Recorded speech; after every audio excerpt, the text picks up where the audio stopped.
Can everyone hear me? We're all on YouTube at the moment, so if you all come and sit down please, because we're going to start on time, or just a minute later. So thank you all for coming here tonight. I'm Maria Fatsius, the chair of the Inner South Canberra Community Council, and we've got about 50 people, I think, were registered to attend tonight, but I think in fact we might have more than 50 people in the room.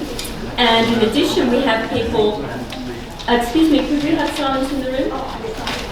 And in addition we have people watching on YouTube, and people on Facebook will be able to click onto the link in YouTube as well. So welcome out there, also for people watching on YouTube or Facebook.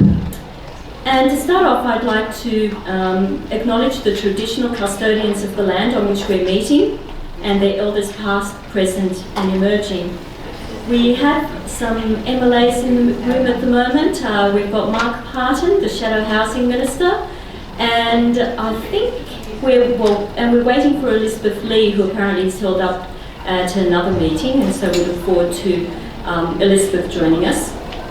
We also have received apologies from Housing Minister Yvette Berry, Minister for Homelessness and Housing Services Rebecca Vassarotti. Rebecca was going to come, but she had to attend another meeting that's on tonight as well.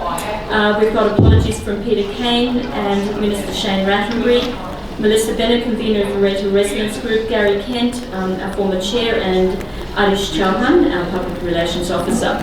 I'd like to, right at the outset, thank Bill Gemmell, who's helping us by running the audio-visual and streaming technology for our meeting tonight.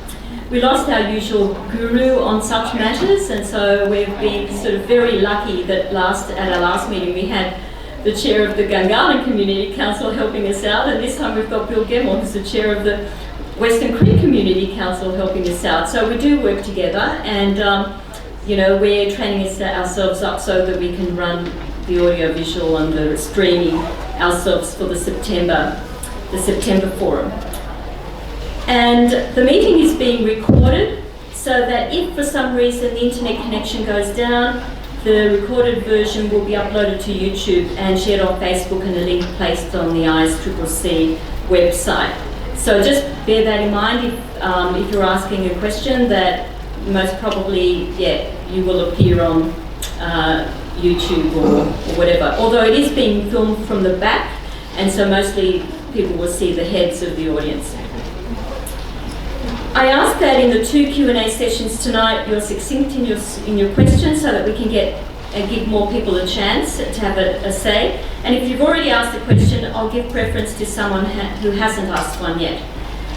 We've got a very good lineup of speakers. We've got 6 speakers tonight, and we're going to start with our speaker on planning for Eastlake, which was going to be at the end of our program, but because there are 5 speakers on social housing issues, we thought we'd bring up the Eastlake speaker first, because I think she has other family commitments after this. And it's a full agenda, and I'll be insisting that speakers limit their presentations to 10 minutes so that we have enough time for questions and answers. And feel free, audience, to call me out if you think I'm falling down on the job. And our speakers are tonight Abelia Tate, Director of Tate Network, who's speaking about the place plan and planning for Eastlake. And then on social housing issues, we've got an all-star cast. We've got Jeff Aikner, Executive Branch Manager, Housing ACT, Dr. Emma Campbell, CEO of the ACT Council of Social Service, John Stanhope, the former ACT Chief Minister, Khalid Ahmed, Adjunct Professor, Institute of Government and Policy Analysis, University of Canberra, and a former Senior ACT Government Treasury official, and David Denham, President of the Griffith Narrabundah Community Association. So after that we're going to have Q&A. So the first Q&A of about 10 minutes, 15 minutes will be after the first speaker on Eastlake. And then after the social housing speakers, we'll have about 30 minutes for Q&A. So we really are going to try to keep everything to time. So without further ado, I'd like to invite Abelia Tate to come and speak.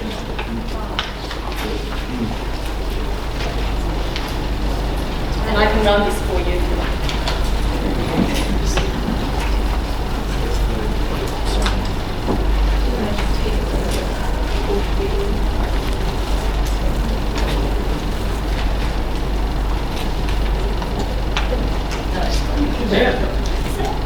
Yeah, that's it. Hello everyone, hi.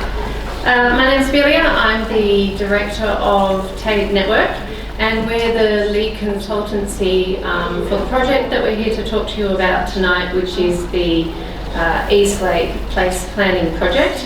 And thank you to ISCCC for fitting us in on a packed agenda tonight. I've got 10 minutes and I'm going to do my best to stick to it. But I'd like to start by acknowledging the Ngunnawal people as Canberra's first inhabitants and traditional custodians. I recognise the special relationship and connection that Ngunnawal people have with this country. I would like to acknowledge the traditional owners and custodians of the country we are meeting on today, and I pay my respect to elders past, present and future. And I welcome, of course, any Aboriginal or Torres Strait Islander people who are in the meeting, either with us in person or online this evening. So we might just go to 2 slides. So we're a little bit of a big team on this job. We're a very diverse team of specialists, so we have a range of local practices and also national practices working on the job. Some of the names you'll hear working alongside EPSDD, we have ourselves, TAID Network, Lockbridge, Yerbay and Thunderstone are working with us, Hill Thallis and Right Angle Studio. They are the core team, and we also have a supporting team of sub-consultants. And together we bring to the project expertise in planning, Indigenous collaboration and engagement, urban design, landscape architecture, placemaking and community and stakeholder collaboration. And we also have specialists in environmental heritage, engineering and economics. So we are a large team and it is a big job that we're embarking on. We go to the next slide, please, Maria. So a little bit about the context. East Lake is situated within Ngunnawal country first and foremost, and it's located, as we all know, near the Canberra City and the Canberra Airport on the southeastern edge of Lake Burley-Griffin. So the site covers parts of Kingston, parts of Fyshwick and parts of Griffith, and it includes the Canberra Railway Station, the Mildura Street Industrial Commercial Area, and the growing Canberra Avenue East-West corridor linking the capital with Queanbeyan. The site is immediately bounded by Kingston foreshore, Jerrabomba wetlands and Canberra Avenue, and it's a site of about 100 hectares, so it's a very large piece of land. If we zoom in on the next slide, it is shown here in the red boundary, so that is our project area boundary.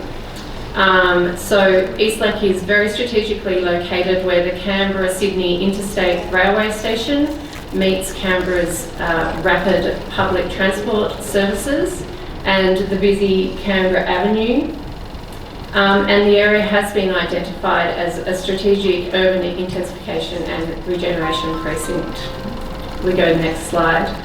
We acknowledge and are aware that there has been a lot of work done on this project over the years, some of which was talked to me about when I first walked in the room. So the area was first identified for future urban intensification in the 2004 Canberra Spatial Plan, so it's been around for quite a long time. And since then, the Territory has undertaken a range of preliminary planning investigations in consultation with community and key stakeholders, which we're working our way through, having come onto the job. East Lake is considered to be well positioned to contribute to Canberra becoming a more compact and efficient city, which is one of the aims of the Canberra planning strategy. The East Lake preliminary investigations and studies undertaken in consultation with community and key stakeholders since 2004 have shown how the area could be renewed The preliminary planning for Eastlake from 2007 to 2013 illustrated some of these plans, which many of you will remember, and it showed a mixed density, mixed use community between Jerrabonga Wetlands and Canberra Avenue, and that was obviously pending a range of further investigations, so land management and planning. There's major infrastructure there, remediation, because we do have the contamination, and transport management. Nonetheless, the ACT planning strategy identified Eastlake as an urban intensification locality, and you can see the extract there on the right of that plan. So the project, if we go to the next slide, is now positioned to finalise the planning to guide the future of this strategic location in collaboration with stakeholders and the community. And that is the primary objective of our project that we've been tasked with, to finalise the planning for the Eastlake precinct in collaboration with the community and key stakeholders to guide future urban renewal and regeneration. So a key output of our project is a place plan, if we go to the next slide. So place plans summarise and prioritise the local needs and vision for a place to ensure that it's sustainable and thriving into the future. And they're about a collaboration with community and stakeholders, and that collaboration is critical to delivering a place plan that envisions the proposed change. Next slide, please. So place plans articulate the character of an area. They talk about its history, its heritage and natural assets, its aspirations economically, environmentally, socially, culturally and aesthetically. So that's what we're setting out to do. The ACT government is working on a number of urban renewal projects across Canberra, and we want to deliver a sort of consolidated and coordinated engagement process across these projects. So Eastlake will feed into the Inner South District strategy as an area of future change, and the collaborations on this place plan will then inform the district strategy as well. The district strategy consultation is anticipated to commence late 2022, and the community will be given an opportunity at that time, again, to comment on the place plan, but also the district strategies. And obviously in your area you also have the SLA Kingston Arts Precinct, so we are also seeking to collaborate with that project and come out to you in a coordinated manner across July and August. Next slide, please. So if you're wondering what a place plan is and what might be included, ACT does have many place plans in action at the moment, and you can access them online.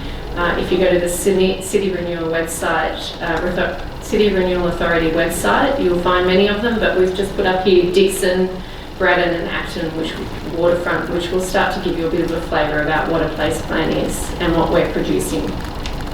Next slide, please. So the project timeline, for us, we've just started, we're just kicking off. The first stages are about preparing this place plan and importantly talking to community and collaborating with you all in order to get your input into the place plan. We will then move on later to technical assessments and a planning report, and again there'll be a consultation piece that goes alongside that. So this first stage of consultation that we've come to you to sort of talk about and let you know is happening is being undertaken now to inform the place planning and the place plan. And just to reiterate, the consultation for the district strategies will commence late 2022. If we go to the next slide. So we really want to work with the community to capture the identity, character and values of the Eastlake area. We want to hear about those connections to the area as well as the aspirations and ideas for the future of Eastlake. So the idea of the place plan is it's going to bring together all these differing ideas from the Canberra community and the organisations.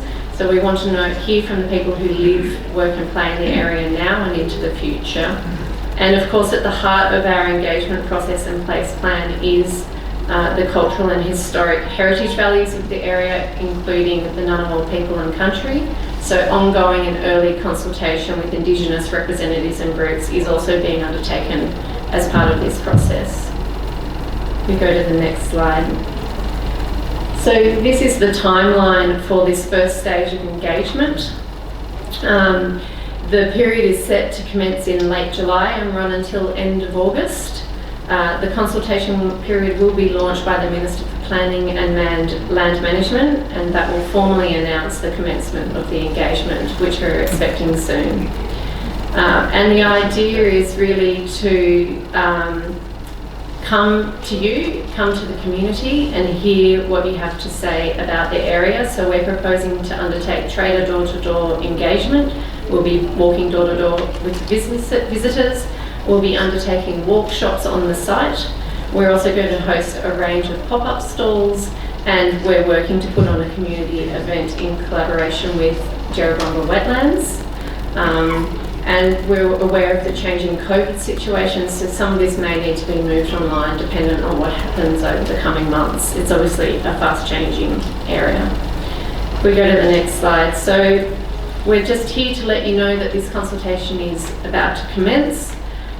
It will be up on the as a Your Say page, and we would really welcome you all to come there and share your stories about Eastlake, share your photos, take our survey, find out and register for our events, and also sign up to our email updates. And we will notify the ISCCC of the dates when the consultation formally commences, and they will no doubt let you know. And thank you all for your time.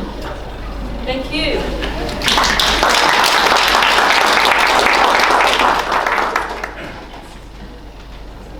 Thank you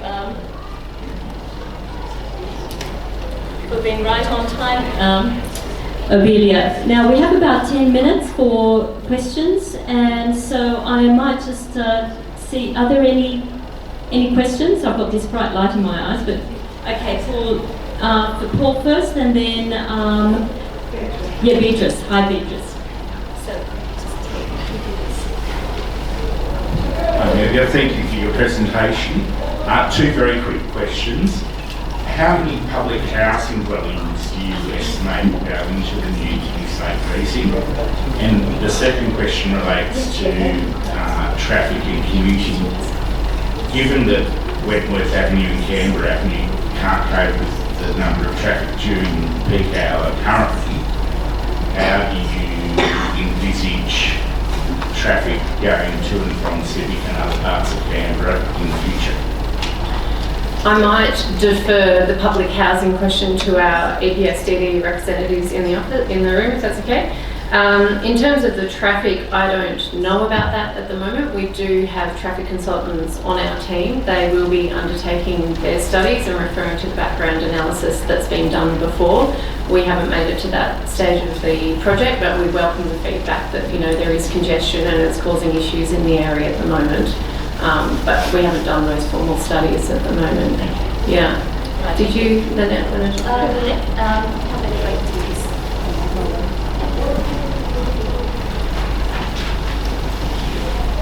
Thank you, and thank you for your question.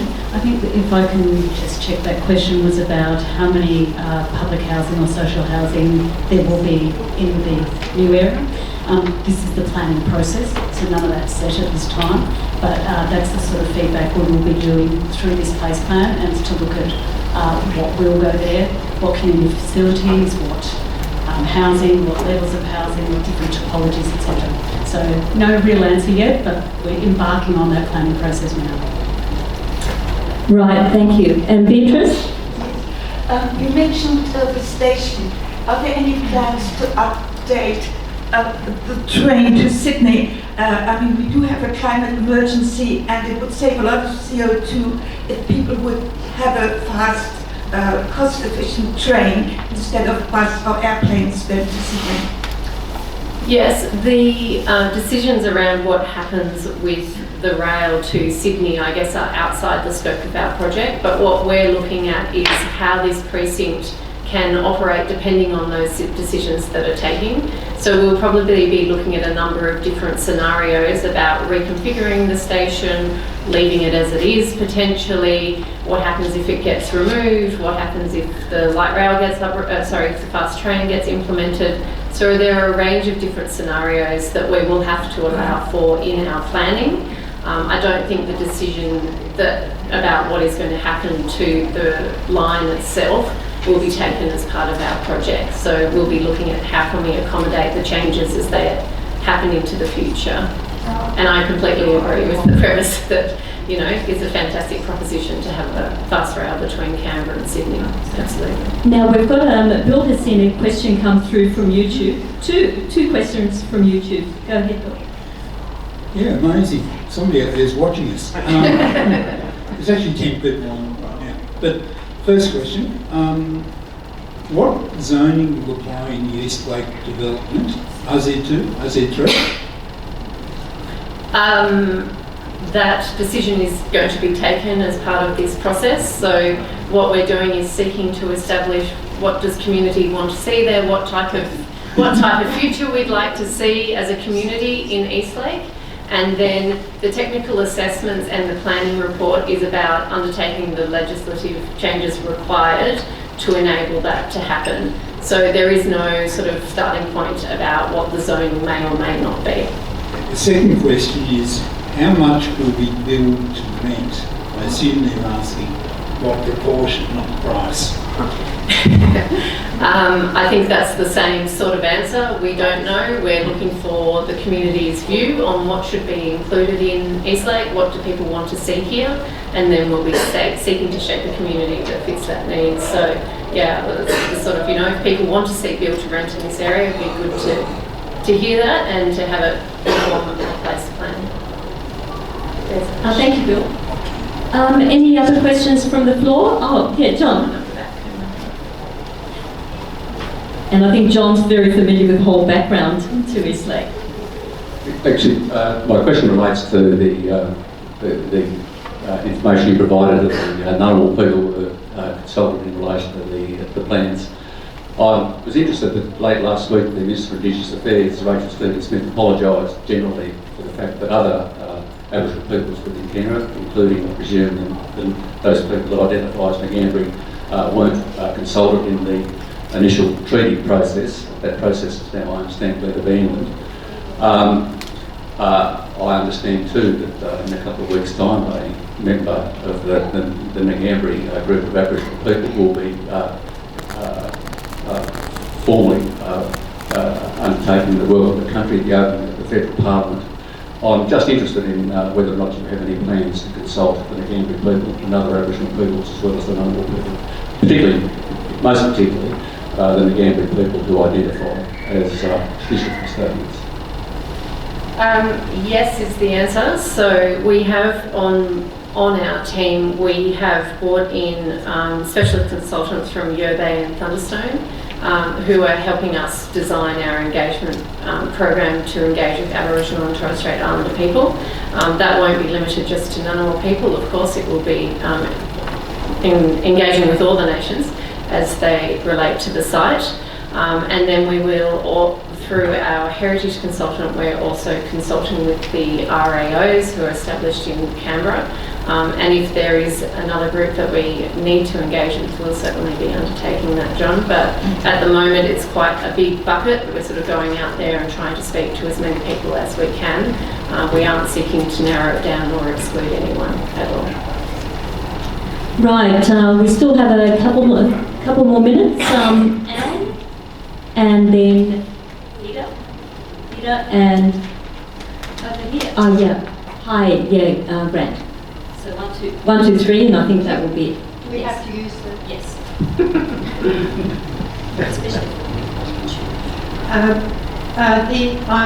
From down the back, it was a little hard to appreciate the diagram that you showed. Yeah. Will that all go online? Yes, absolutely. Very happy to make the PowerPoint available and to put it up online. Does it cover Eastlake, what we all know as Eastlake Causeway? Yes, yes, Right. it does. Yeah. And there are still public housing tenants at the Causeway? Yes, there are. Right, so I just want you to appreciate that the Inner South has had gouged out very significant public housing complexes in more than 3 locations. You're probably familiar with them. Yes. And at every public meeting that was held over the redevelopment of those sites, the general consensus was that there be a component of public housing back in the new complexes. That's not happening, and that's not what the community was requesting. So are you guaranteeing the public housing tenants that are in the causeway a chance to come back to that site if that's what they want? I'm not guaranteeing anything. I can't put my hand on my heart and do that, but I certainly am here to say that we're here to listen to what's important to the community and to ensure that that is embodied in the place plan and in the planning processes going forward. And if public housing is a key component of that, I will certainly be doing my best to document that and to carry that forward, but I can't personally guarantee anything on the project. But as long as you appreciate that the general community has been requesting for years for public housing to remain in the inner south. Yes, thank you. Thanks, Ange. Yes, could I suggest that you incorporate a wildlife corridor going from Narrabunga wetlands to Jurrawonga wetlands through that area, because at the moment I believe there's a track, but I've yet to find that it's a bit of a goat track apparently, but there's no wildlife corridor as such. So. Oh, that's great, thank you. We'll look into that. Thank you. Maria, I'll try and do it without the Oh no, because the people on YouTube, you have to think of people also watching online. I'm Grant Battersby from the Woodlands Wetlands Trust, and we thank you very much for putting us into the consultation loop early, because this and the almost concurrent development at Dairy Road are going to put a lot of people pressure on a nature reserve. The policy of the ACT government for the Canberra Nature Park is that the nature parks are for human recreation and conservation of nature, with the second to take priority. We recognise the value of having an area of natural beauty and so on alongside housing for the benefit, the health, physical and psychological health of the inhabitants, and we welcome people to use the nature reserve, but this is going to be an ongoing balancing factor, and we look forward to further discussions with you on it. Absolutely, looking forward to it.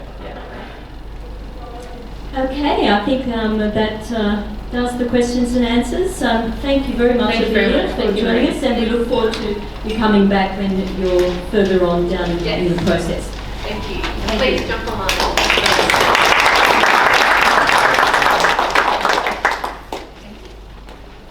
Okay, now we've got our next, our 5 speakers on social housing issues, and I'd like to invite first Jeff Aitner, if you pronounce it Aitner? Oh, good. That's lucky. Jeff is Executive Branch Manager, Housing ACT, and will speak to us about the growing and renewing public housing program. So hopefully the presentation will work, because we had a few technical problems with the PDF, but anyway, let's see how we go.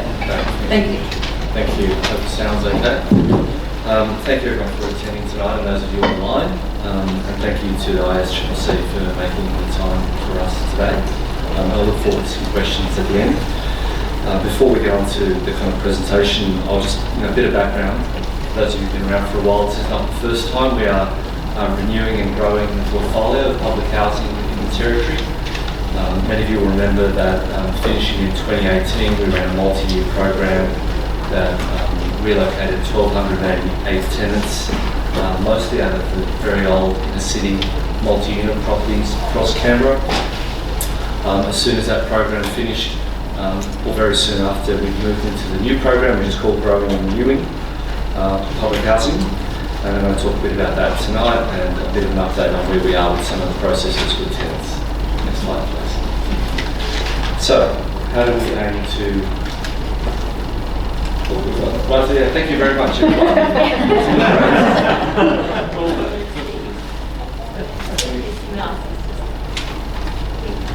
Sorry, we should have done that PowerPoint around. I apologize. No, that's okay. We worked it out. Okay. So in total, we're adding 400 properties to the portfolio, So it's adding 1,400 and taking away 1,000. Let me just break that down for you. The additions, 700 new dwellings on demolished sites, 420 new dwellings on vacant purchased land.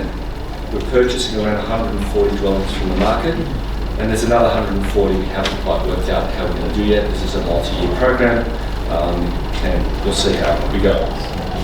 We're taking 1,000 out of the portfolio, so selling around 700 dwellings and demolishing around 300. So if you look at the 300 down the bottom there, that's turning into the 700 up the top, where we're looking to better use the footprint of some of the properties that we have.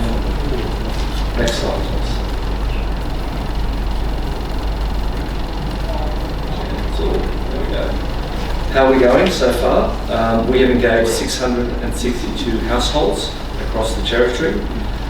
360 have already relocated or are relocating right now over the 2.5 years that the program's been running. Unfortunately, our success rate has been less than 50%, despite us attempting a number of different strategies to engage tenants voluntarily into the program. And just a bit of background, so you understand the pressures that we're under in this program.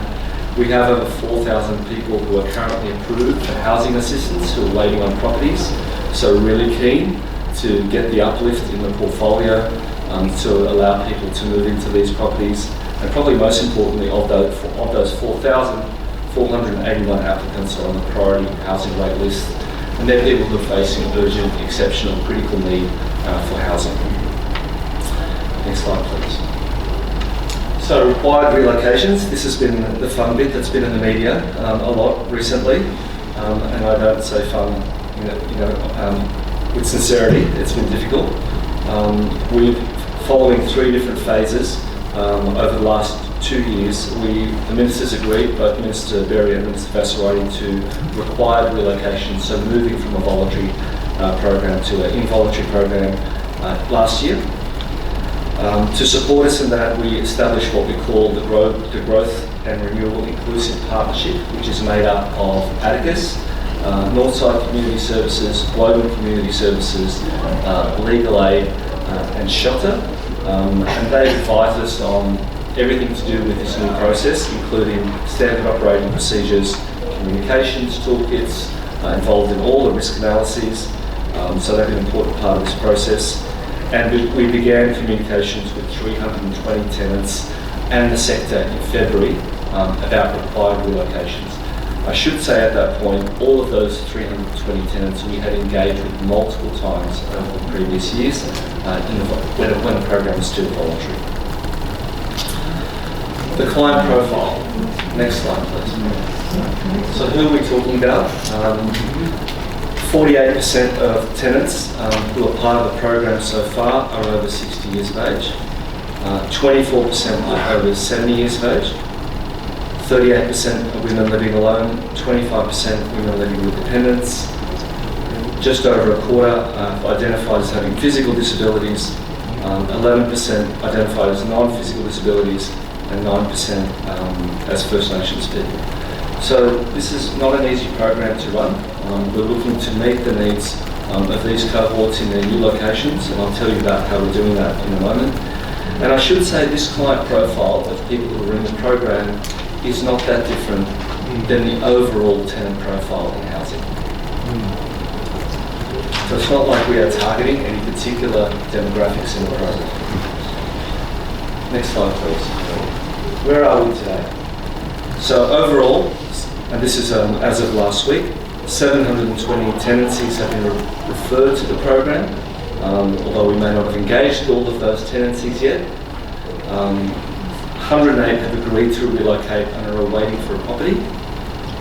We have granted 12 discretions or in our court exemptions, and there were people who we've looked at their circumstances and said, you don't have to be a part of this program. We have successfully relocated or are relocating 360 tenants, which is awesome. We're a third of the way through. We have issued no notices to vacate, and we evicted nobody today, and we don't aim to. Next slide, please. So, required relocations, how are we doing that? So there is significant support for this part of the program. We have dedicated tenant relocation officers. One of them's here tonight as well. I'm really pleased you're here. I think the team is at 6 at the moment. These are not housing managers. They're focused specifically on engaging with tenants to understand their needs through direct communication, phone calls, meetings, and support services to try and wrap around the tenant to understand what it is that they need to be able to move successfully to a new property, and if they need an exemption. Other partners in the Growth and Renewal or GRIP partnership have also been supporting us through this process, and we've set up an operational group to work on specific tenants as well to work out what supports they need. This is a staggered approach and goes over many months, sometimes years, and there are multiple opportunities to relocate with choice. And we are trying to clearly demonstrate eviction as the last resort here. And if we go back to the previous program, we moved 1,288 people, we evicted one person, and they weren't a tenant. So we are trying to work really hard to get people to move to something that suits them. Discretions or exemptions may be sought based on age, different background features, personal circumstances, illnesses, and we also need to take into account what is the intention of the property. If one property is sitting among 3 properties, where we aim to redevelop all 3 and get an uplift in the number of properties we can get on that footprint, it becomes quite an important property. And we most recently set up a tenant relocation exemption panel, TREP, which began operating last month. Next slide, please. Can't we go for time? 1 more minute? You've got 2 actually. The exemptions process. I should say exemptions were an existing process. We already granted 9 exemptions before the panel was set up, but in consultation with GRIP and the Human Rights Commission, we developed a practice guide, set up a panel, and established what kind of membership it had, participation rights for tenants to turn up and say their piece, fact sheets and communication collateral, and all that's going up very soon.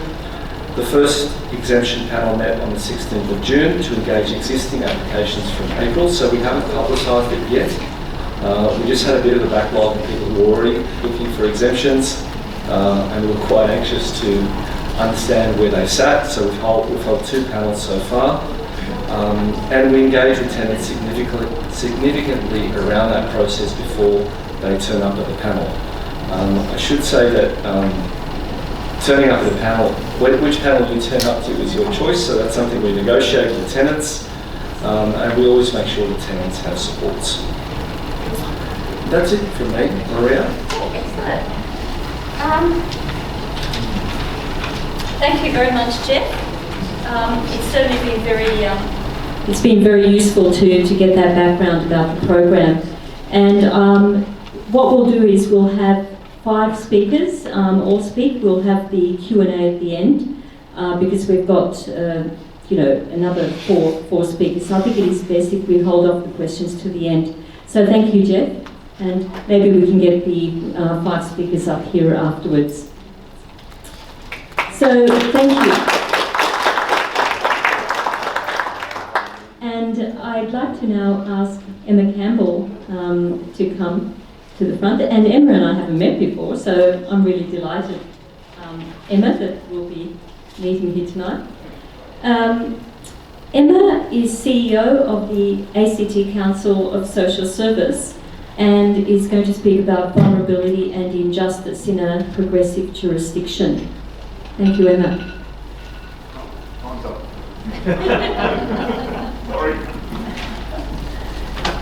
All right, thank you. Thanks for the invitation. I'd like to begin by acknowledging that we're meeting on the lands of the Ngunnawal people and pay my respects to elders, past, present and emerging, and acknowledge that the sovereignty was never ceded.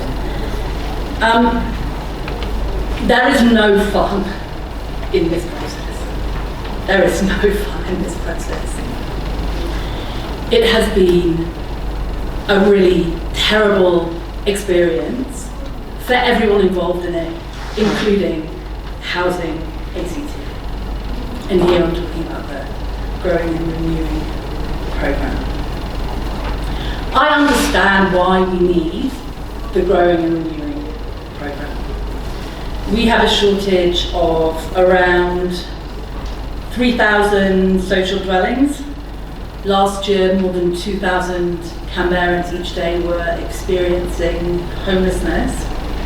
And you saw the figures from Jeff with regards to the numbers of people who are trying to find homes. So I understand why there is an effort to try and fix this crisis. And it's getting worse. We know that over the last 10 years, there has actually been a decline in the absolute numbers of public houses in the ACT. A decline. So it's not that it's not growing as quickly enough to keep up with the increase in our population. The actual physical numbers of public housing dwellings are declining. We have fewer social housing households than we did 10 years ago. And so that's why, in my view, there is a panic to try and fix what has become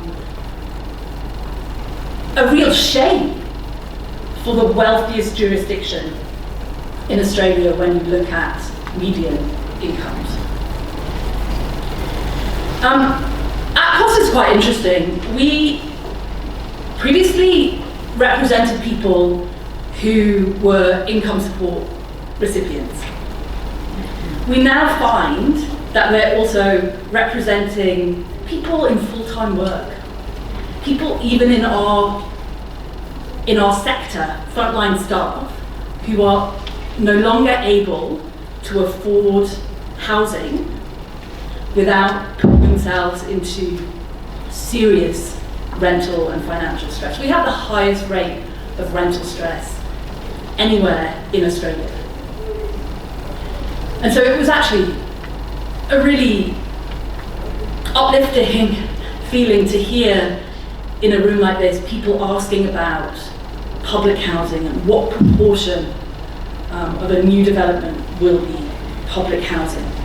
Now, I wanted to talk about the challenges of injustice and poverty in a progressive jurisdiction, but it's very clear to me that there is a deep understanding of that in this room and within this council. And so I understand why there has been this drive through the Growing and Renewing programme to try and get as much revenue as possible, and let's be honest, that's what it's about, to reinvest in public housing. But the process has been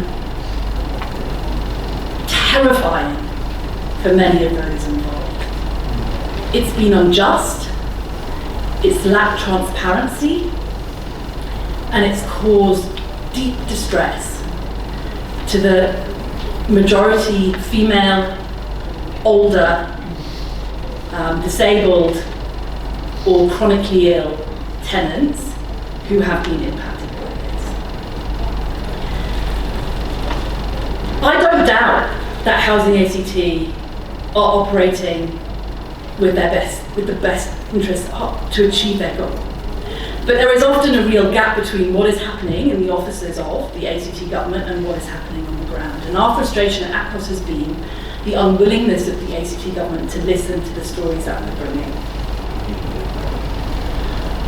The stories of one woman with dementia who received a letter even though she actually has a power of attorney, who had lived in her home for 60 years, had been promised that it was a home for life, had made all her life's decisions around that. With no access to support, she doesn't know who Canberra Community Law is. She wouldn't know how to call them. She doesn't know who ADICAS is. She spent the last 7 months in that home thinking that any day she was going to be forcibly removed from her home. Now that wasn't the plan, I understand that. But that's what happened to her. She fell and was found 24 hours after she fell and is now living in residential aged care. The last 6 months of her life in that home that she had lived in for 60 years was spent worrying that she would be removed from that home. She should never have received a letter. We know of many people with chronic health diseases, mental health issues, complex trauma-impacted histories.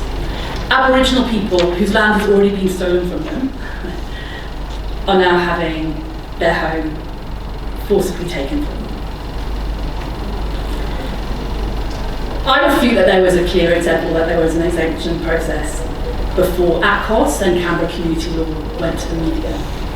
The exemption process was established only after, or the transparent exemption process was established only after ACCOS and Canberra Community Law, with the help of the media, campaigned and shared the stories of these very vulnerable people.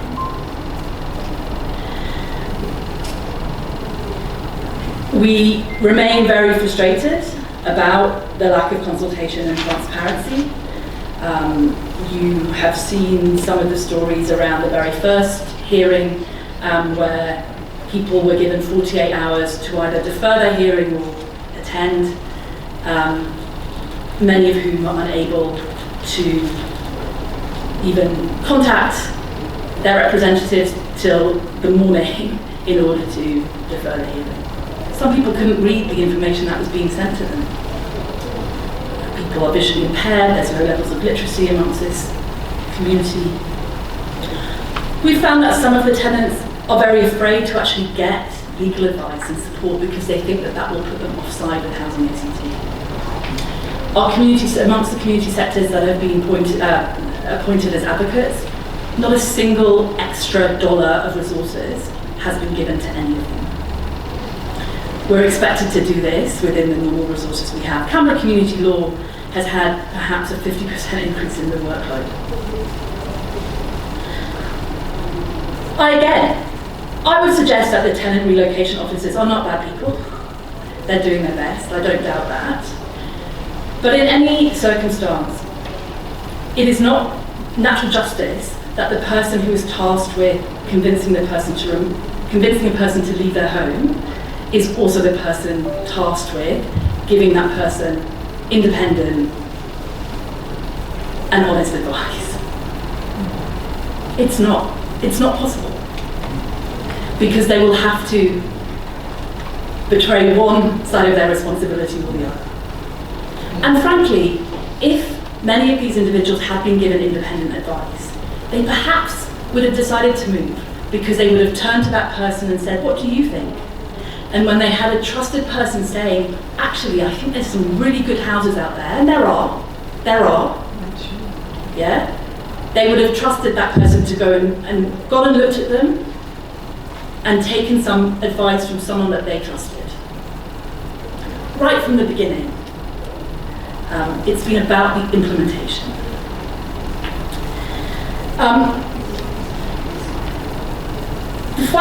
The final thing that I want to say is, one of the things that's thrown back at me is, well, we need to sell these houses, we need to do this because there's people on the waiting list. That's true. But there are choices that you can make. Why is it in housing that you have to create the income by selling off what you already had, even if it leads to injustice? But you don't have to do that in climate change policy, or in education, or in health. It may mean that the ACT government has to make significant investments in public housing before they can recoup some of that money from when they do sell off some of the properties, and perhaps it's appropriate at a later stage. Yeah. But it's about choices.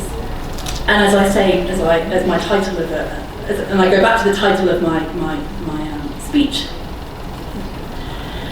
it is about choices, and the choices of a supposedly progressive government to fix deep social injustices that we see in the ACT. And I think on the Growing and Renewing Housing Programme, all of the choices so far have been very wrong. Thank you.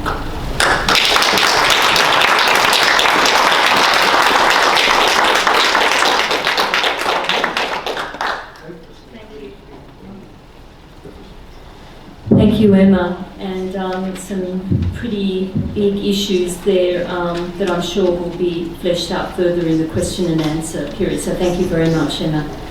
And I'd like to introduce now John Stanhope, former Chief Minister.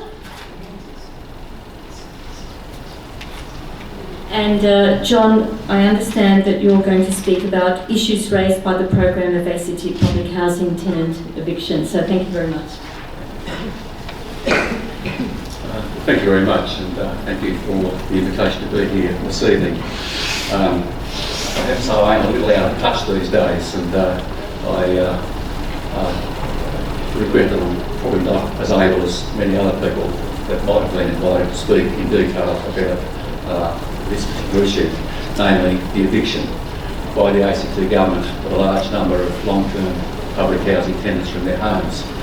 In many instances, houses which they had called home for decades, and in which many of them had expected and indeed planned to live for the remainder of their lives.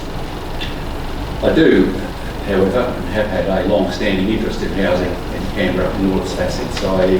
housing affordability, housing choice, public housing and community housing. And I do keep a broad eye on what's happening in Canberra in relation to housing generally.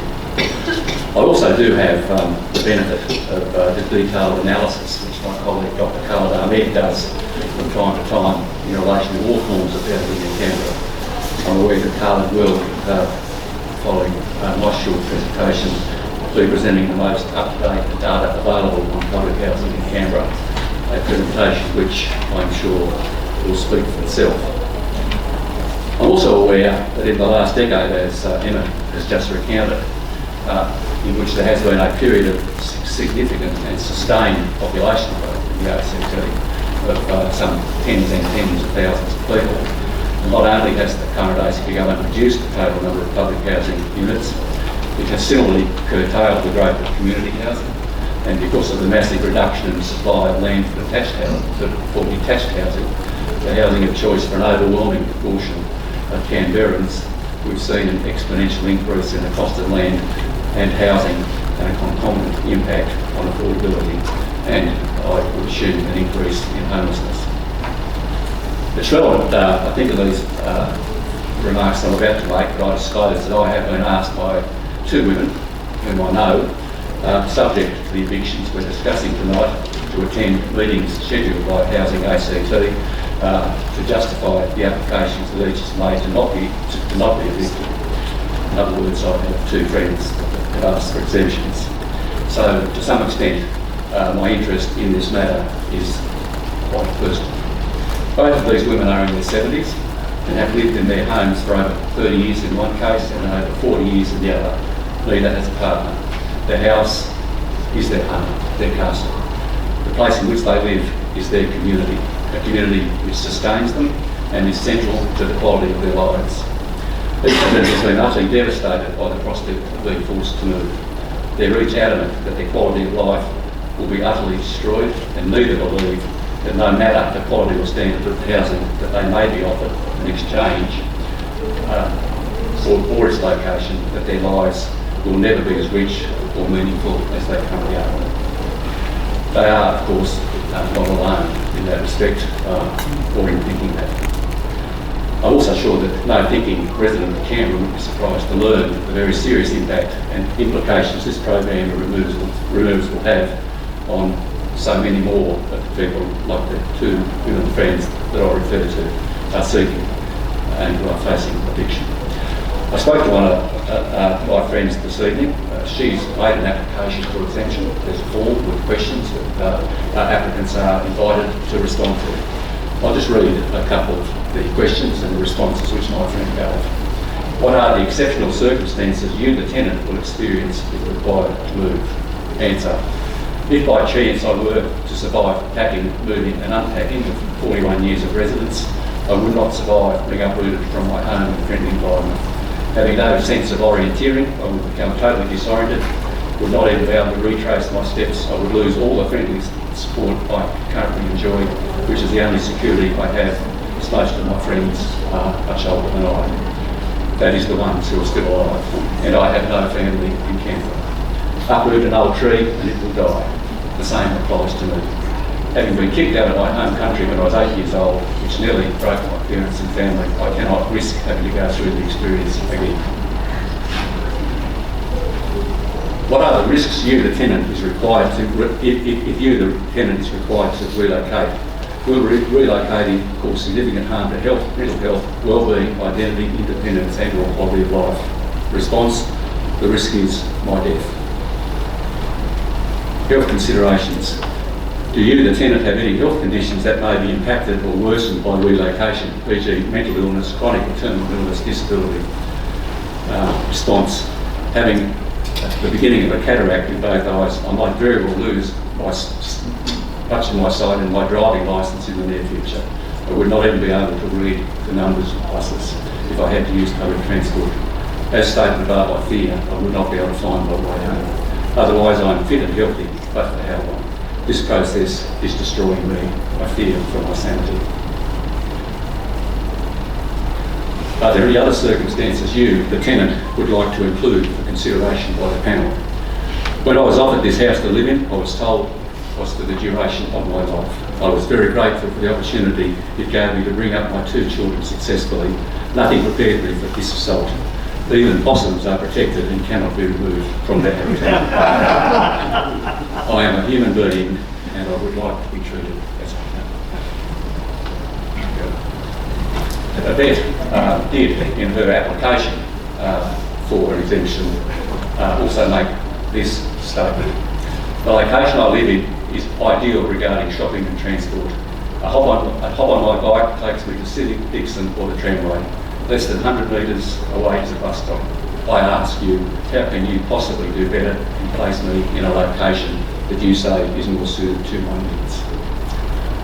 And in relation to the question, to provide details of any mental or other illness or circumstance related to health that might be relevant, she responded, please don't expect me to grovel and tell you how sick I am, how I need my doctor, my dentist, my psychologist or my psychiatrist to support me, because that would not be true. I am fit as a fit, but I am 74. No, I did not have a hip replacement, neither do I have asthma or high blood pressure, nor are any of the ailments that seem to plague older people. In discussing her appearance, I raised this particular issue, that the entreaty for her not to be forced to grovel, the absolute determination not to act in an undignified way or to feel the need to grovel before a panel of public servants, please let me stay in my home. She told me that as far as she was concerned, it was deeply flawed that there was no medical practitioner or person with any medical experience on the panel. So what was the point of the question? And secondly, she said, it's like asking me to appear naked. Why should I be forced to reveal my health and my health status to these junior public servants? I was actually asked to speak about what issues I feel this program of removals raises. And there are, I think, a couple of significant issues. For me, it raises some issues about the state of the ISCCC budget. I can't quite understand why it is that in order to meet a hard and fast promise which Labor and the Greens gave at the last election to increase the stock of public housing by 400 units of housing, they didn't at the time say, oh, and by the way, in order to deliver that 400 units of additional public housing, we're going to have to actually kick 360 people out of their existing public housing and put them somewhere else in order that we can sell that very valuable asset. And that is interesting that all the houses, or the majority of them, are in the inner city areas, the inner north and the inner south, where the median house price is well in excess of $1 million. So these 360 houses probably are worth $400 or $500 million, a cool $500,000. I think it is an issue that in making that promise, neither Labor or the Greens felt the need to tell us, oh, and by the way, we won't be budget funding it, we'll be funding it from asset sales. But I think there are 2 other quite significant issues this raises for me. And I sometimes imagine, or try to imagine these days, when Yvette Berry and Rebecca Bazzarotti brought this proposal to the caucus table, and all Labor and Greens members sat around the table, and Yvette and Rebecca said, oh, gee, have we got a proposal? we're going to, in order to meet our promise in the election campaign to provide additional 400 units of public housing, we're going to actually knock down 360, or we're going to sell them. Isn't that a ripper of an idea? And I sit back and I think, what the hell did the rest of them think or say? Did they say, oh, you bleak, what a great idea? Or did anybody in the caucus, did a single Labor member or a single Greens member say, oh, hang on, do you think we should be evicting 90-year-old blind women from their houses? Is that really what we stand for? And the second issue that it raises for me is I count letters to the editor. I do read them. I think this issue to date has attracted 3 letters to the editor of the Canberra Times. And I wonder what that says about us. Complacent, middle class Canberra with our houses, and I have a beautiful house, my private health insurance, and I have cashed up private health insurance. I don't have to worry about this. An issue for me, increasingly, in relation to issues around the state public health and the Canberra Hospital, the state of public housing, the eviction of elderly, blind women from their homes, and almost lack, if it was not for Emma Campbell and a couple of others, the lack of response from the other 400,000 members.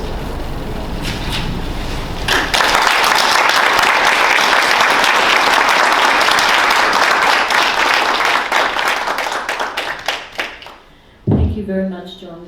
And yeah, very, very sobering. And I'd now like to invite Khalid Ahmed, Adjunct Professor at the Institute of Government and Policy Analysis, University of Canberra, and former Senior ACT Government Treasury official, who's going to speak about public housing stock over time and performance and financial arrangements for the stock renewal. Thank you.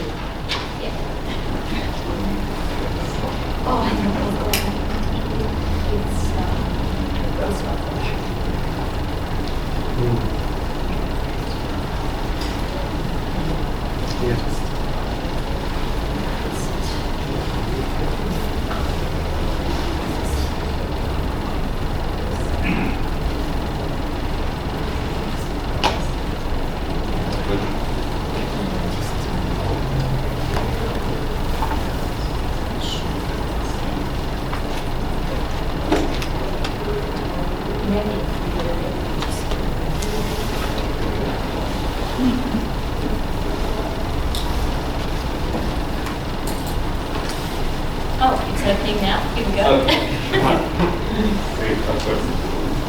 Yeah, I think it's fine.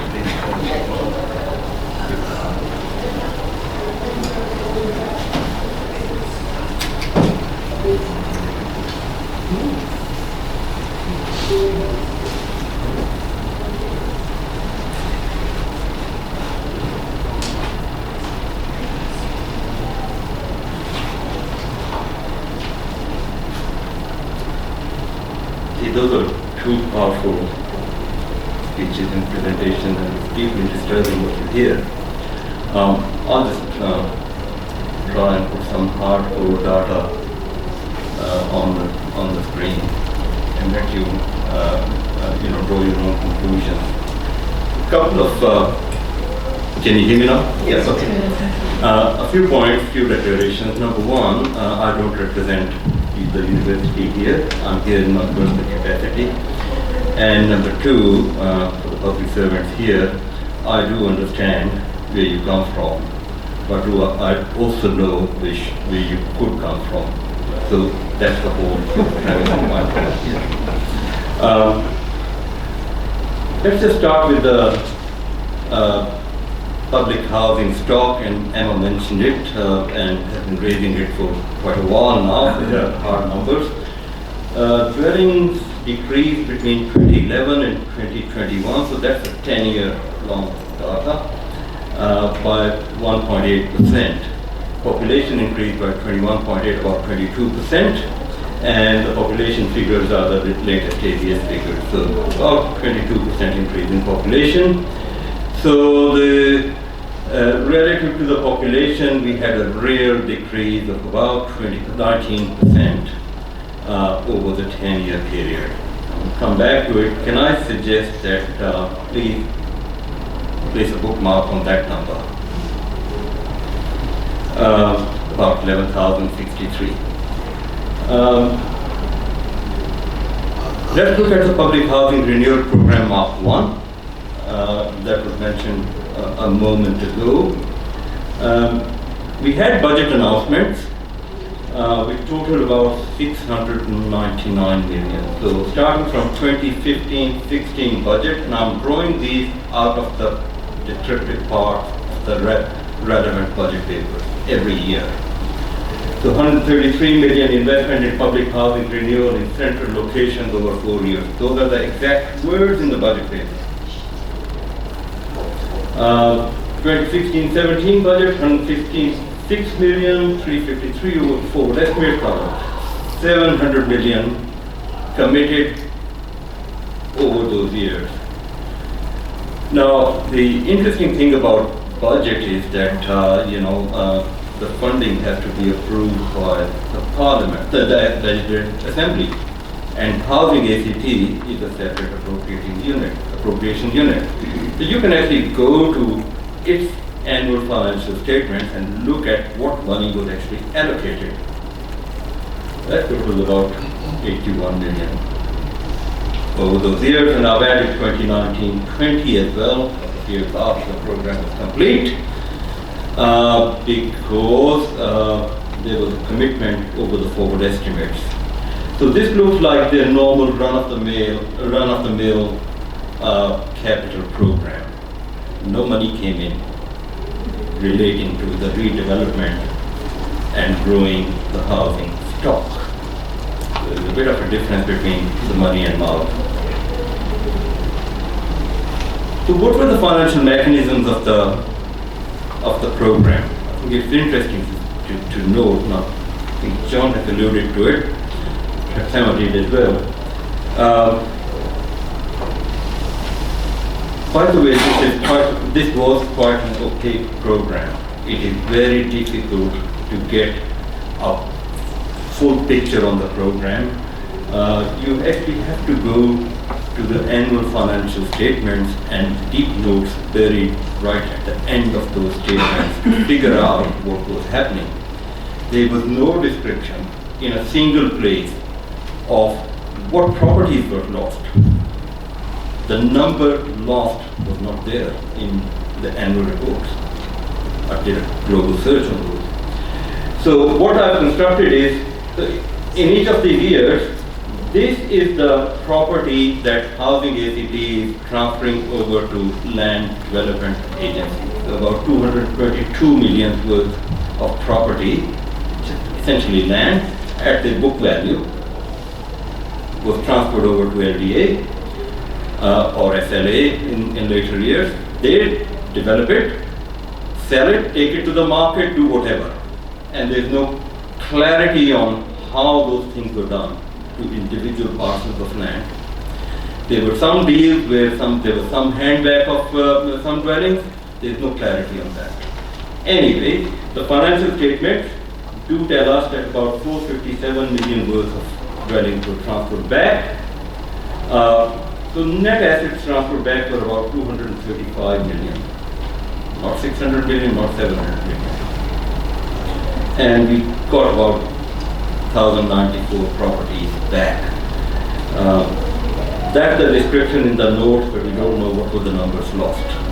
We'll get to that in a moment, or at least we have deduced those. So that's the financial mechanism of the program. The Housing ACT transfers its assets to a developer. It takes it to market, or does its marketing, make some deals where some of the dwellings are handed back, and what happens to the value uplift, whether it is entirely returned to housing or not, there is no transparency about it. In fact, I don't think anybody would guarantee that all the value uplift was returned to housing. After all, it is a separate entity. Whatever goes out of it must come back to it. And whatever planning decisions were made to uplift the value of land, who should benefit from that? Housing LDA or the private sector? Those are the questions that you must be asked but haven't been asked and haven't been answered either. So what happened? What are the performance measures? You know, you can go through productivity commission's data, 45 odd tables. I've just picked a few, and I've struggled to find anything good. But here are the relevant ones. You would imagine that these would improve after a program of redevelopment and renewal and 700 billion investment into public housing. 2017, 11,077. Program end, you got a 2% drop in total dwellings. There's about 2.3% drop in household in public housing. Average turnaround time increases to about 50 days. Applicants on waiting list increases by about 63%. Proportion of overcrowded households increases. Now that 0.3% and 0.7%, they're not trivial numbers. Yep. I mean, if one got cynical, would say, well, you could have left it alone. Why do it? No, seriously. I mean, what has happened here is the financial structure of the program. You know, the assets were taken out of the market. They were redeveloped out of it. There was no new money put in into the program, and that's what happens. So what is the calculus of evictions? I mean, and these are evictions, as you know, and there's no other word, by the way. You know, it is somewhat disappointing to hear the word involuntary in a program. That should not happen. And then the suggestion that it moved from voluntary to involuntary, but we will not evict. Well, that's a contradiction. You either make it voluntary, and if it is involuntary, what are you doing? Are you coercing people here? I don't know whether eviction is bad or coercion is even worse. For those who agree to it, what did it go through? I tried to look at the calculus of this. So this is Mark II we're talking about, the calculus of eviction. Why? Because I've been asked this question so many times by my colleagues, or commented by people. Why would a government do that? Why would a government evict people? And a progressive government. And my thought is that on decency and ethical program design, it's not the prerogative of one government or the other. Everyone should do that. So the question is, why? So this is an extract from the letter that the two ministers wrote, and I think quite a few people in this room would have gotten it. And this is the only place, sorry, I'll take one more minute, this is an interesting point, where you see the calculus. So there's a mention of 20%, and we go to 40%. I mean, some of the text is a bit confusing. We go from 20 to 40, and I don't know, reading this text, and I'd be happy to be advised, whether 20 to 40 was once we made it involuntary, or whether we have to make it involuntary to go from 40 to something else. There's a target there, and there's a thing about viability. What is viability of a program that is, demolishing houses that are unlivable? What's the viability here? One has to ask the question, what is the purpose of invoking viability? If a house is unlivable, you rebuild it or you upgrade it. What's the viability? So that's the calculus. We've got a target of some sort, we want to achieve it, and because the financial model that we have has got dubious outcomes, we're happy to go through an unethical design of a program. There's no other word. Unethical design. That's the summary. I probably should stop here. Yeah. But perhaps. But happy to answer the questions later on. Thank you. Thank you.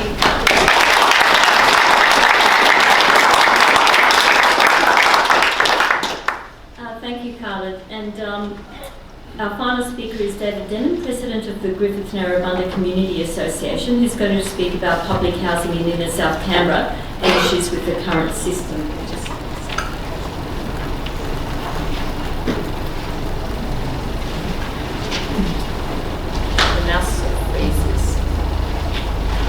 The mouse is frozen, isn't it? Yeah, mouse freezes. I can't breathe hot air on it.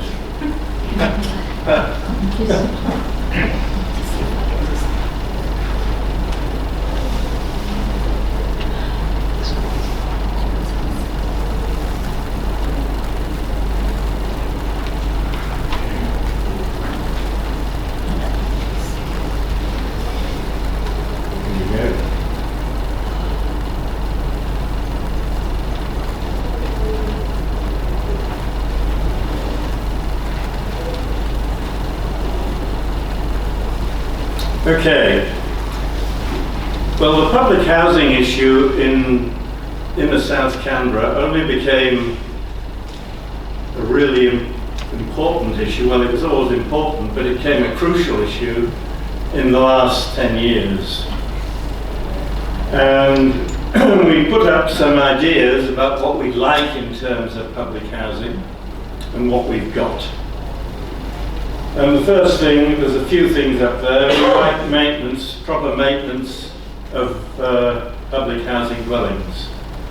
And what do we get? A lot of very poorly maintained properties. I know one, for example, where the whole front wall of the house has been removed, and it's been like that for several years. I mean, that really is not good enough. And we've got to treat residents as valued people, not pawns moved around a chessboard or from this place to that place so that you can build something here and keep the numbers up. And then we've got this supportive and adaptable housing. And the government decided to use supportive housing and brought it in because they could put more dwellings on a block. But in actual fact, from Jeff's talk, there's only 30% roughly of the public housing people are disabled. And supportive housing is supposed to be for disabled. But now everywhere, in RZ1 and RZ, all those buildings are supportive housing, that's what they put in. Because they can squash more in. The dwelling should blend in with the neighbourhood. There shouldn't be eyesores for public dwellings. But what happens is they're squashing as many dwellings in the block as they possibly can.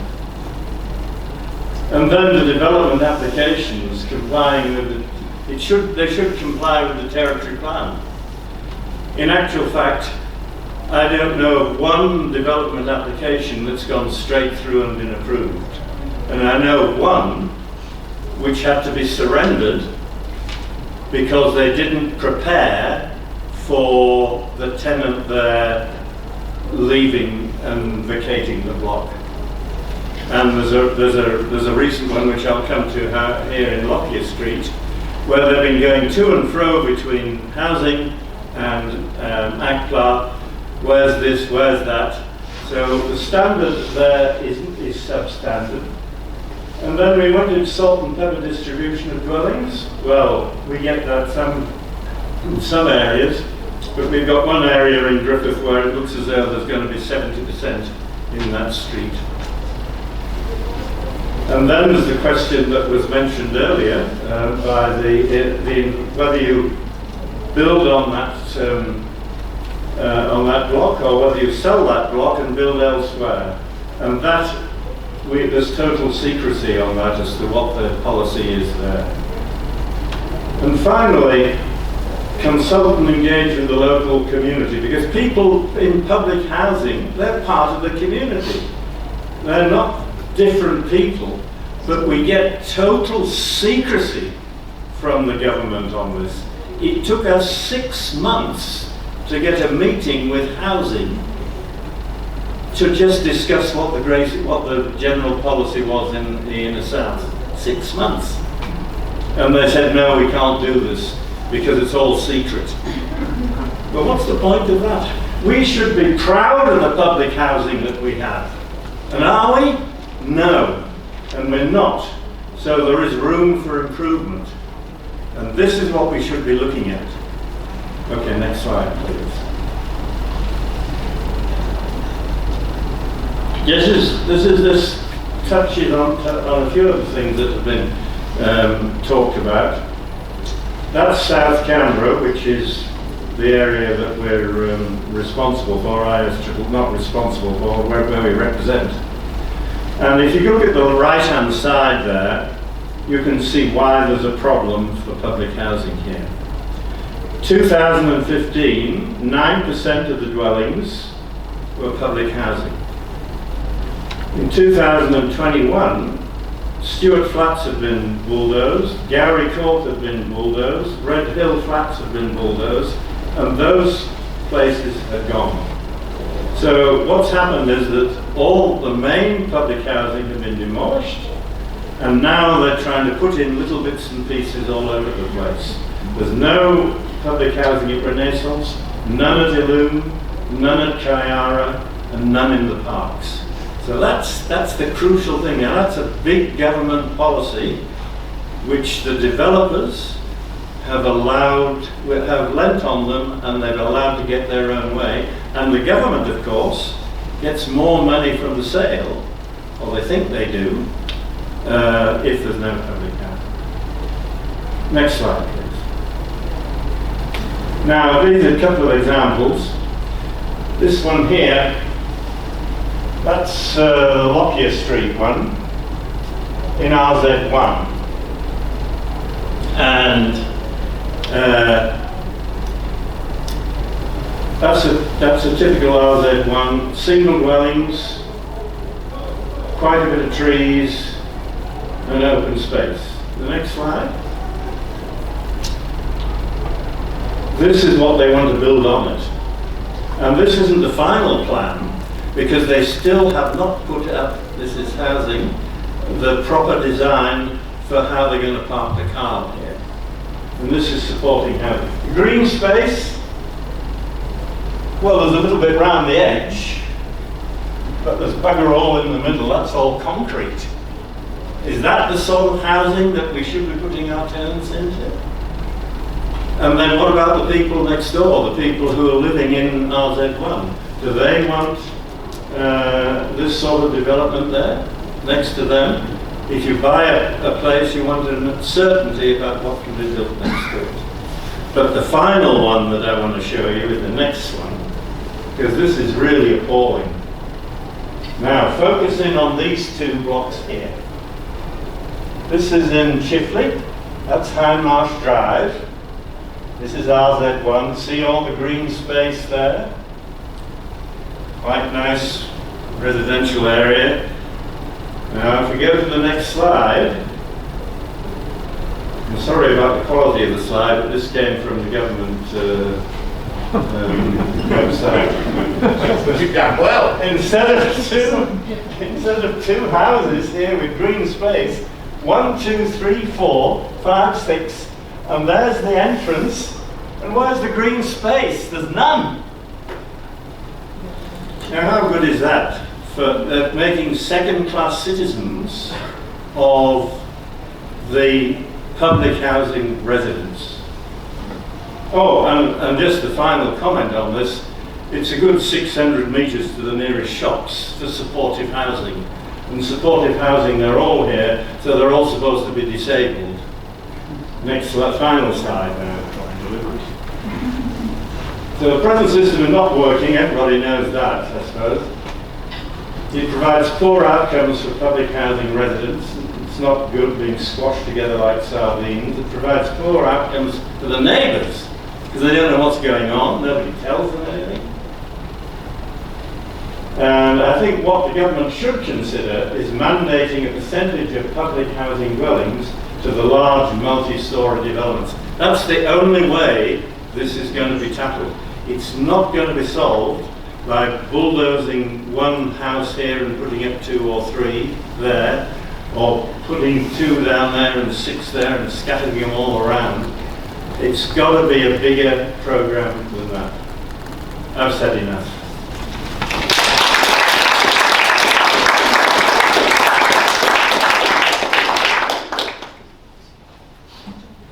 Thank you, David. And I think we've had some quite different presentations, but really a lot of food for thought. And I'm sure that there will be quite a lot of questions, both from people in this room and also YouTube. Yeah, Bill is saying yes, there are questions from people who've seen it on YouTube.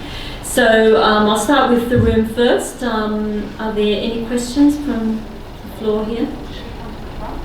Yes, actually, maybe I can actually ask you to come and sit at the front. 3, 4, and maybe I'll grab another chair. I've got one here.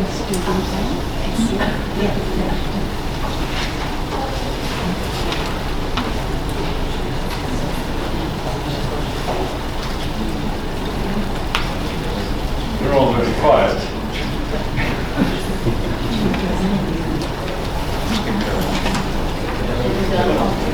Where's the microphone? Oh, there. Do they all work? That all works. I think I should. This one is or you can just do it at a time. Okay. Right, so I think we've got first Bruce and then Barbara and Beatrice. I might come back to you later because you've already had questions before. So, and we'll get YouTube. Thanks. Bruce Payne, thank you Maria for organising and thank you for all the speakers. I'll just start with a brief statement, very brief, and I'll do a question. I suspect that a change in the type of housing in Canberra where it is desirable, and that applies to both private and public housing as well as community. So it's a very odd city that has some areas of very low density right in the middle of it, but that's it for the statement. Can I ask, it's probably mainly Jeff and Emma, as a result of the program that's underway, do you expect that there'll be a further net decrease in the amount of public housing in inner south and inner north? So, and I guess it really comes to my query is that the relocations that are being offered, were they relocations, in the inner north or in the inner south, or were people, as has previously happened, and I excuse me if I'm wrong, you can correct me, but basically previously the relocations were from the centre of Canberra to the edge of Canberra. Yeah, thank you for the question. Is that on? Okay, there? Alright. So with the current program, tenants are given a choice of a region. So you can nominate to stay within the same region that you're in. It doesn't go down to the suburb level, that can be impossible if you look for a particular build form, access issues. So if you're in Belconnen, you want to stay in Belconnen, that's what we'll find for you. And we could also look at other areas. We found tenants move across the city when they see a build form that is attractive and they hadn't necessarily thought of. So we have had people who've been in large blocks and, with age and access issues, were in a place like Belconnen and all of a sudden saw a multi-unit property in Kingston and actually that suits me better. I hadn't thought of that before. Bearing in mind the government has a mandate to have salt and pepper across the territory. So we are looking to keep similar percentages across the territory, which we're able to do with this program. Did I miss another part of your question? Sorry. Is that it? I guess I'd be interested in Emma whether anyone shares that view about what the possible outcome is. So my definition of salt and pepper is a little different to that of the ACT government, in the sense that their argument is we need to have the same percentage of social housing in every single suburb, so that means they're increasing the amount of public housing in suburbs that are on the outskirts of Canberra, Coombs, Whitland, Devon, Prospect, those places, right? Now, some people want to live there. It's beautiful, yeah? But many people don't. And if you are going to have an over-representation of public housing and social housing, it's going to be in the inner suburbs. And it should be, because it's close to services, it's close to communities that are established, it's close to communities that can offer support, transport, shops, all of those things. So it's not acceptable to me that we're going to have a decreasing percentage of public housing in the north and the south. And in order to salt and pepper, i.e. by increasing in suburbs that are new suburbs that have many, many problems even for people with money who've brought out there. No community facilities, yeah? No childcare, poor access to health. Now, it's okay if you've got a car, because you can reach your health service, but not if you're facing transport disadvantage. And I challenge whether or not the relocation of people from the earlier rounds has been successful, because we know of the stories of people who've moved to Coombs. It's not salt and pepper, there's large numbers of properties in one block. People move there who were unable to get to shops. So I'm very fearful that there's going to be a significant decline in the inner north and inner south, and that's going to have very detrimental impacts on the people, but also the communities, because those of us who live here gain from a diverse community. I mean, I have public housing around me. I know all of the tenants in those houses. They are very different to me, and they make my life more interesting and more diverse. Yeah.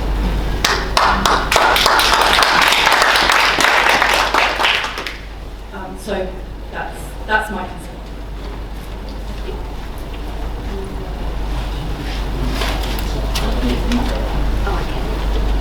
Hello? Hello. Okay, my name is Barbara Moore. I live in Kingston. Now, some of this question has been answered already, because we've had redeveloped Gowrie Court at Narrabundah, redeveloped Fraser Court at Kingston, redeveloped Stewart Flats at Manuka, redeveloped Red Hill development with no public housing. Is that correct, Jeff? I couldn't speak to the details. Well, somebody needs to know, because if this is really tragic, how many, so my question is, under the government's salt and pepper policy, how many social housing tenants have been relocated out of the inner south? And I would think it's thousands.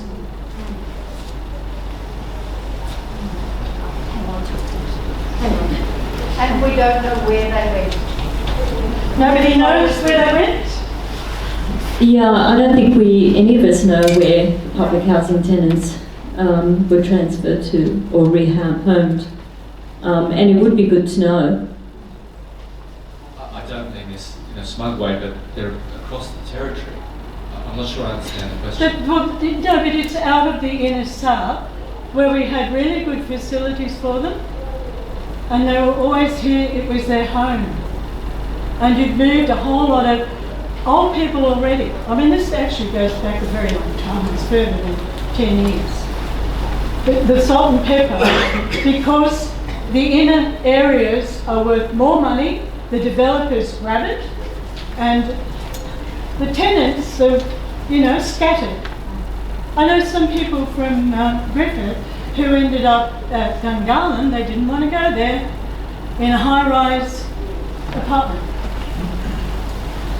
Okay, thank you. So no, would it be possible, to get aggregate figures or anything like that about what happened to the thousands of public housing tenants who left the inner south? I couldn't answer that right now. Put it on notice. I think there is a case for a post-completion, post-implementation review or report. That's the normal process of any program, and especially for a program of this size that took away more than 1,000 dwellings, moved people around, with money that moved around, there were market players in this. We ought to have a complete report rather than just footnotes in various financial statements. And as part of that report, there ought to be some information around what happened to people what about people? What happened to them? Where did they go? Are they happy? Are they, are they comfortable? By the way, and this is just numbers and their surveys, the Productivity Commission data does cover over time tenants' responses around their satisfaction with the location and amenity and so on. That has deteriorated from 2017 to 2021, but so has the overall condition of the stock. But we had this program that that did bring in new property.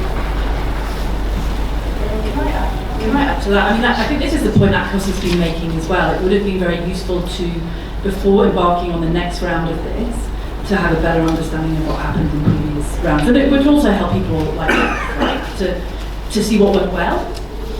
And I know, for example, Canberra Community Law has said that they weren't as overwhelmed with calls last time round.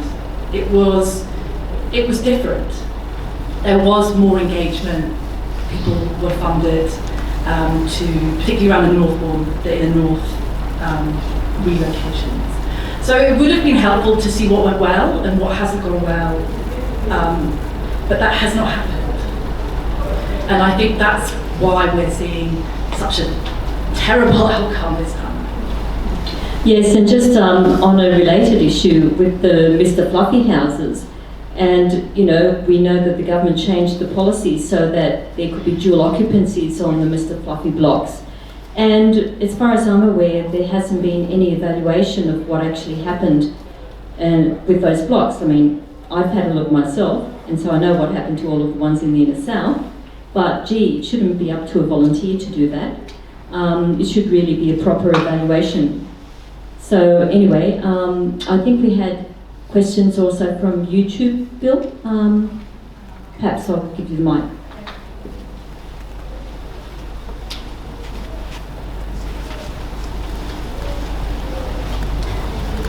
Yeah, please be patient with me. I'm reading these off a small screen.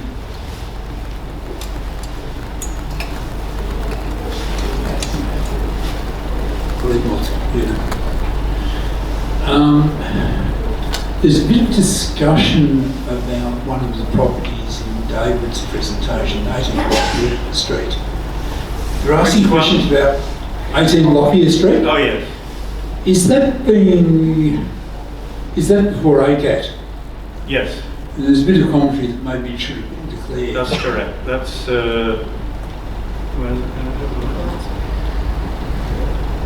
yes, we've asked for a review of that because we don't believe that it complies with the territory plan. Simple as that. Move the camera to the other end of that. There's another question here. It's more difficult for people being evicted from their homes.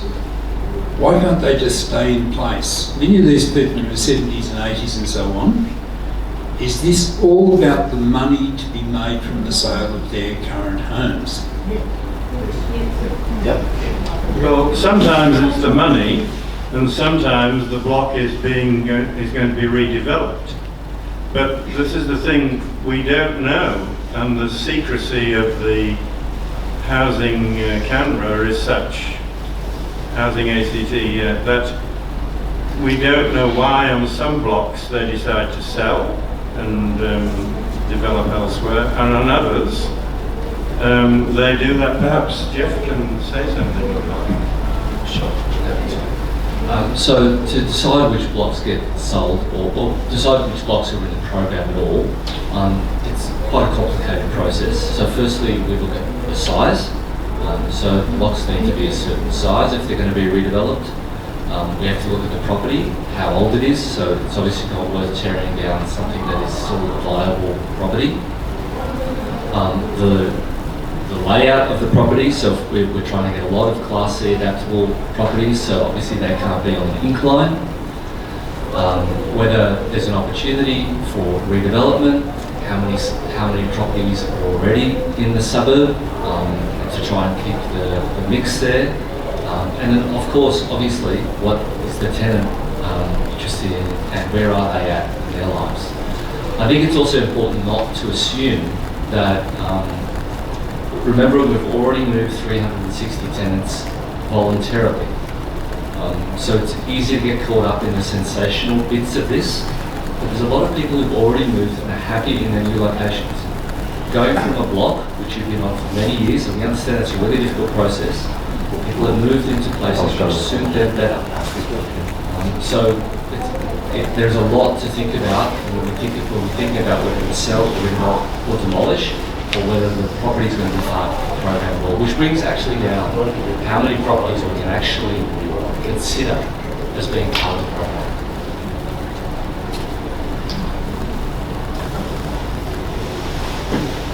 I mean, one of the challenges with saying it's people have voluntarily moved and they've moved. We don't know that people are happy because there hasn't been any review of what the outcomes have been. I think is the point to make. And I think the other point to make is that many of these people did not have independent advocates and did not perhaps know their rights. And had it not been for the significant publicity that's been around this round, many of the people that have come forward would not have known that they could have got support from the likes of Canberra Community and so on. So we don't know how many of those people perhaps would have done more to try and get an exemption, and we don't know that the outcome is as ACT Housing genuinely, I'm sure, hope it is. Now, I don't doubt there are many people who are happy. Yeah. That's not the point. The fact that some people have had a good outcome does not justify everything else that has happened in the process that has happened. And I think to rely on the instances that may have been a success cannot be used to justify the many instances of deep, deep injustice that is currently going on and impacting highly vulnerable people who have lived in these homes for decades, been really generous parts of the Canberra community, and are being repaid in the most shameful ways.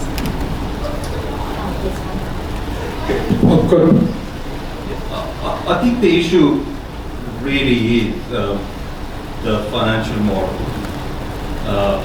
Being an ex-public servant for 30 years, when that will argue, it's the financial model that is centered around development and extracting maximum value. People come later. That's one point. The second is that there is plenty of opportunity if you are focused on the stock itself and its condition and its livability. About 30% of the stock doesn't meet the basic conditions requirements. There's plenty of opportunity to pick up houses and upgrade them, totally demolish them and rebuild them, do all those things. But that's not the point here of this program. I think I very strongly second Emma's point. Even if there is one person who's been coerced or forced, hasn't had representation, that's unethical. So efficiency, economic or financial comes later. About ethics and for conduct. And perhaps, it is about time to go back to the drawing board and redesign the program. We've got one more here. Yes. And one here. Yeah, okay. Look, this is more a comment, this one. It's the old why can't we stop the program, but rolling out the light rail, I won't call it the tram, it's a derogatory term for it really, but they're saying, why don't we stop that and reinvest that money in public housing? You take that as a comment, or you can do what you like, but that's not mine. And there's another comment about the data or the trends. What was the trend prior to the 2011? That, I understand from Anne, is in a publication that's out there already. Out. I think that was that Carmen's, was it your presentation? Yeah. Look, there would be I haven't really looked at it in detail, focusing on the last 10 years and perhaps the last 4 on the program as well. I think long term there has been a decrease in proportionate public housing in Canberra. We started at about 10% and now it's sitting at about 7, roughly that. So yes, if you start from the self-government time, there has been a decrease, but also there has been a change in the composition and the use of the stock as well. So there were a lot of public servants who were housed in the dwelling, and now almost 99.1% of the tenants are in some sort of need, low income. So the program is now highly targeted compared to the time, say in 2000. There's been, I guess I've noticed an interesting dynamic on this program in that I think people see partial fact and then just run with it. So there's a lot of data that we have on this program about tenants and the houses, and we work with that every day. So I have to say, running the client services branch, I do find it insulting that people assume that we have the worst intentions of tenants at heart. This is what we do every day. We work with 11,000 properties and 22,000 tenants every single day to make sure they can pay their rent, keep their properties maintained, live in a good community, get on with their neighbours. So I'm just curious about the intent that people think housing had of wanting to evict and treat tenants poorly. Can I ask you one question here? How many vacant houses? Excuse me, we are the gentleman here, Jeff. I'm wondering about the assumption of intent of housing. And then we get partial facts like, sorry Carly, but your stock dip numbers are representing a particular point in time where we've had to sell and demolish properties to fund new ones. So we've picked a particular stock date. We've picked a particular stock date where we knew our stocks are going to be at the lowest. That was 2021. These are partial facts. And it's not helpful. And in the end, what we're doing is inflaming tenants who are already anxious. And then you would like to Sorry, say sir, something. you were going to ask something. It's here. I'd just like to know the transparency in terms of the number of vacant houses. Excuse me, his mic. Just the number of vacancies there are of housing. Yep, sure. In the ACT, and how consistent has that monitoring been over the last decade?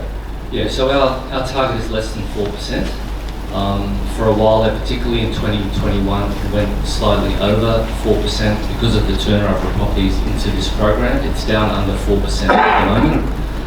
And it's important to think about, to just remember what that 4% represents. 1% of that is actual properties that we can offer. The other 3% are either in a maintenance cycle or in a sales cycle, and there's not much we can do about that. So it's a really small number, and it'll get smaller when the growth renewal program is finished. Right. Oh yes, the gentleman in the red and green there. Oh, is that a rabbit hose jump? Oh, my word it is. My name is Eric Christie. I am one of the housing residents in a heritage listed house in Kingston. Now, we've been there for 27 years, my wife and I. My liaison officer who's come to see me has not told me what properties are available for me if I choose to move. He will tell me that after I sign the forms to move. A further thing on maintenance. I have had maintenance on my house over the years. After the hailstorm we had recently, we needed a new gutter outside, just at the front of our house, because a hailstone had gone straight through the old rusty guttering, which I complained about and was told by housing it was fine. They replaced it. But when the guy was replacing it, he took the old guttering down and he said the fascia needs replacing as well. It's rotting. He rang up because he said, I'm only here to replace the guttering, so I have to ring up and get it approved. They said, just put the guttering up. We're not paying you to replace the fascia. So he put the guttering back up, new guttering, on old fascia, and said to me before he left, good luck with that, I'll be back in a couple of years to replace the whole lot. I mean, that was the sort of maintenance that we get there. Also with the hailstorm, my fly screens were damaged. They were already there when I moved in. Housing said, we don't replace fly screens anymore. We had an argument with them about it, and finally they replaced the fly screens. It's a heritage listed house. Luckily for housing, none of the front ones were damaged. The facade stayed as it was. It was the side ones and the back ones. What did they do? Pulled the lovely old wooden ones that we had off the windows and stuck aluminium ones with 4 clips to hold them in place. Before we felt a bit secure with the ones we had, they bolted on the inside. Perfect.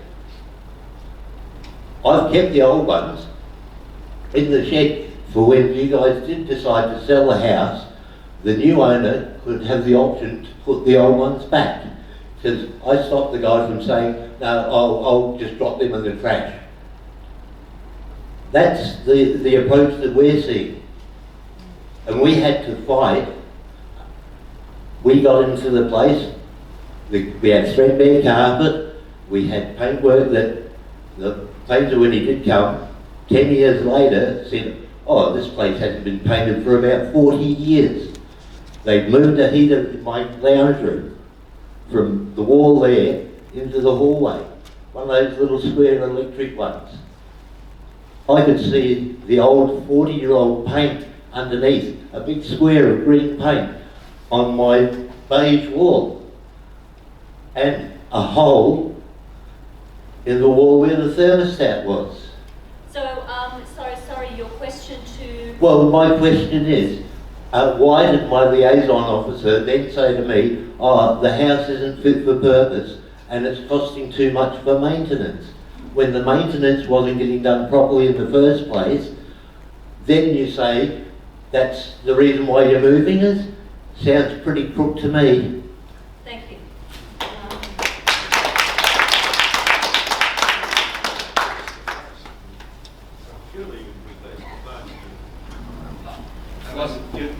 Yes, yeah, I guess the issue there is about long-term maintenance and yeah, why don't you do the maintenance properly in the first place? If they didn't even come out and check after the painting, I can show you spots on the wall, the paint was missed. Or they went over it once with a roller and you can still see the old paint through it. I mentioned that to my area manager. Oh, well, it's don't worry about it. I'm sorry for that experience in maintenance, so... Oh, but it's every time. The strategic objective of running properties down is the strategic objective of running properties down so you can sell them. I don't know how to answer that, sorry.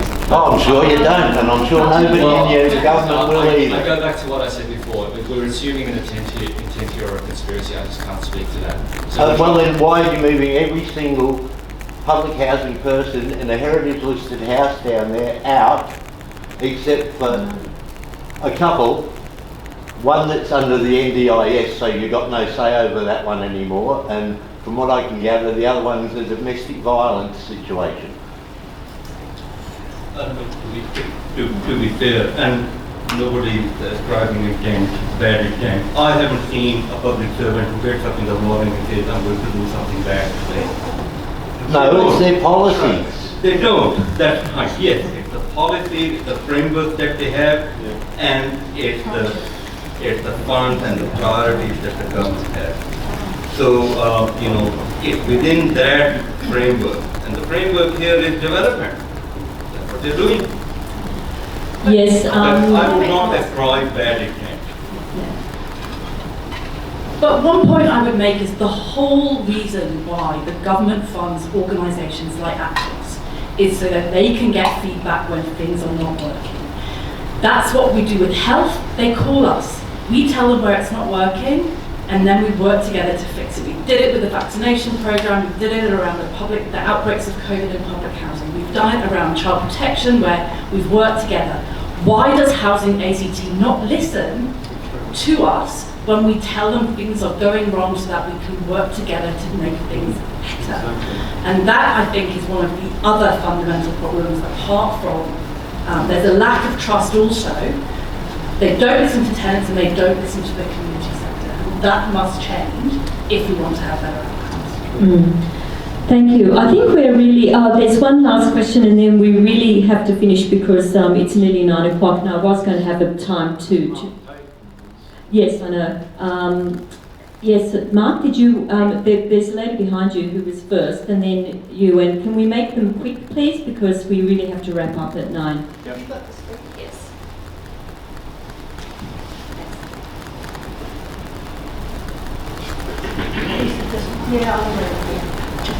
Look, mine's just a really quick comment because I came here on a defence posting in 2005 and Canberra is much maligned, but one of the things I was really happy to see was just how diverse the community was and the fact that there was public housing in the inner south and in the north in areas that you would never have found in Sydney. My children went to school with kids from, it was all together, public housing, sports teams. A place like Red Hill now is becoming more like a gated community. And you know those wealthy gated communities in the US where you have to show a pass to get in to prove that you live there. We do have we are heading towards that sort of thing where you have to have a lot of money to live in an area. And even though the inner south is becoming richer, I think we can all agree it's not becoming richer as a community. And I think it's the sad direction that Canberra's going, and I don't mean to make this sound so, it's a sad state of affairs. Thank you.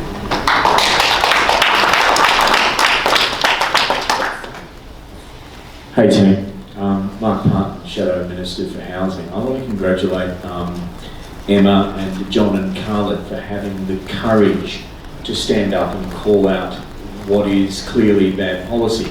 It's a bizarre universe that we live in when ATCOS and a former Labor Chief Minister are on the same page as the Canberra Liberals. But I just wanted to say very briefly to Jeff. Jeff, has Housing ACT and the government as such learnt anything from the rollout of what you've described as the fun part of the growth and renewal program, in that if you could go back and start that process again, would you do it differently and how? Yeah, we've talked about that a lot, Mark. I'm not sure. Probably some stuff around the communications, remembering we did consult significantly with the sector around that, including ATCOS. So communications has been a challenge for some of this cohort. We'd probably go back and look at that again. In terms of the program strategy, we did take a lot of learnings from the last program, and that's why we have the tenant relocation team, how they operate. We took all the stuff around supporting people with moving and reconnection costs and utilities and skips, recognising people are coming out of large homes, they've been in for a while, have a lot of possessions. It's probably around comms more than anything. That's been the most challenging bit. Thank you. Thank you. I think